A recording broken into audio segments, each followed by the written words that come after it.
I want to show you the Sieve of Eratosthenes on this handout. It's something that's available online. You can download it if you want to try this with your classes. And it looks very much like something that you could actually do with an applet, but there's something to be said for doing it hands-on. And so I've got this paper version with a little twist surprise at the end. So how does it work? There is a list of numbers, and the whole point of sieving is to find prime numbers by getting rid of the numbers that aren't prime. The numbers that aren't prime, first of all, are 1 doesn't count as prime. It sits there as a composite number, and 2 is the first prime, and all the even numbers then that are multiples of 2 get crossed out as candidates for being prime thereafter. And setting this table up as 6 across means that all the even numbers are under 2 or under 4 or under 6. So that the first sieving step gets rid of all the multiples of 2, and now they're gone. Now we can go through and identify the next number on the list. The next prime number is the first number that's not crossed off so far. After 2 comes 3. That's the next prime number. And we can get rid of the multiples of 3. Again, we've got this set up as a chart 6 across. 6 is a multiple of 3, so all the multiples of 3 are underneath 3. Or they've already been crossed off as multiples of 6 in the last column, but we can cross them off as well. Now the first number that's not crossed off is the next prime number, and the next prime number after 2 and 3 is 5. So 5 is the next prime number, and to figure out how to cross things off on the pattern of this for the rest of the multiples of 5, I'm going to use a very deep theorem of arithmetic, that 5 is 6 minus 1. Since 5 is 6 minus 1, I'll get from one multiple of 5 to the next multiple of 5 by adding 5 as 6 minus 1. Adding 6 drops me down 1 row. Minus 1 moves me back 1 column. So from 5 down 1 row, 1 column puts me to 10. Down 1 row, back 1 column to 15, 20, 25.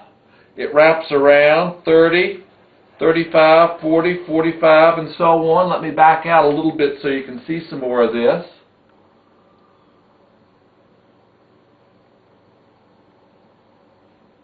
As I keep going, 60 down to 85, and my chart goes up to 114, so 90 down to 110 to have that set up. Now I want to continue my sieving process, so back looking at what's left. The first number that's not crossed off after I've done 2, 3, 5 is 7. So the next prime number is 7, and when I look at 7 as a prime number and cross off the multiples of 7, this time the fact of arithmetic that makes my table look especially neat is that 7 is equal to 6 plus 1. So to get from one multiple of 7 to the next multiple of 7, I'll go down 1 row for the plus 6, and to the other direction 1 column to get plus 1. So 7 to 14. The multiple of 7 that I cross out first is 14, 21, 28, 35, 42. And on down. 49. It's the first number that hadn't been crossed off already. Here comes another one. 77 is not a prime number. 91 gets crossed off all the way down to the bottom of my chart. And those are my multiples of 7.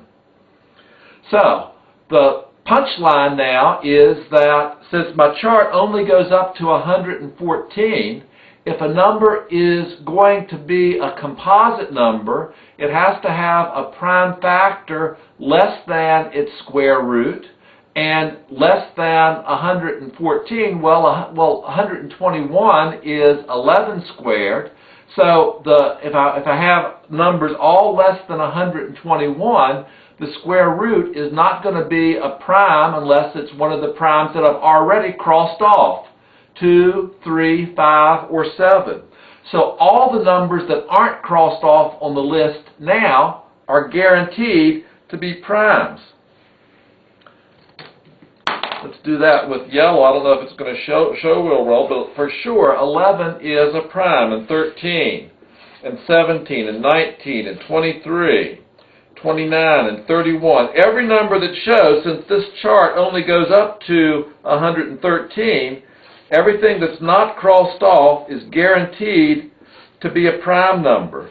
So without too much effort, we've generated lots of prime numbers only by crossing out, only by sieving up through primes up to 7. Now you might have noticed that this chart looks a little bit different from one that you might have seen in an applet or online. It's kind of warped. You might notice it's not a rectangle, but it's a parallelogram, and I want to show you why I did that. If you take this as a chart and fold it so that one side lines up along the edge of the paper, and then wrap it around so that the edges of the paper now line up, what you have is it's laid just off kilter enough so that the pieces line up